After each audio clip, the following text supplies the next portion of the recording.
আজ হচ্ছে জোড়া ধামাল, মানে হচ্ছে দুটো সেলিব্রেশন একসাথে। একজনের বার্থডে পার্টি ছিল একটা ছোট্ট পুচকি রাত দেওয়ার, আর হচ্ছে একজনের ছিল হচ্ছে সেলিব্রেশন, ভালো রেজাল্ট করেছে সেটার। মাধ্যমিকে খুব ভালো রেজাল্ট করেছে আয়ুষ, আমাদের ফ্ল্যাটের একদম সামনেই থাকে। আর আমাদের নিচের ফ্লোরে থাকে হচ্ছে রাধিয়া, ওর বার্থডে ছিল। তো আজকে জোড়া ধামাল আর কি বলতে পারো। আজকে গেছিলাম হচ্ছে তাদের সেলিব্রেশনে, একটা আমাদের বাড়ির পাশেই এনএইচের উপরেই হচ্ছে একটা সুন্দর, খুব সুন্দর ক্যাফে কাম রেস্টুরেন্ট, আর যেটা দারুণ ছিল। আর ওখানে গিয়েই আমার আরও ঘুমিয়ে গেছে, আমার আরও যেখানেই যাই ঘুমিয়ে যায়, বাড়িতে ঘুমাই না। ওখানে ছিল হচ্ছে সবাই মিলে প্রথমে কেক টেক খাওয়া হলো, কেক কাটা হলো, দেন কেক খাওয়া হলো। তার সাথে ছিল হচ্ছে চিকেনের আইটেম, বেবি কর্ন, অনেক কিছু ছিল স্টার্টারে।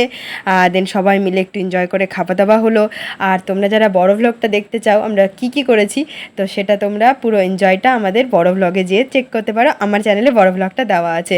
আর আমার আরও ঘুম থেকে উঠে নিয়ে মুডটা একটু ফ্রেশ হয়েছে, তখন সবার সাথে খেলছে আর প্লাস একটু খাওয়া দাওয়াও করেছে। Bye bye guys.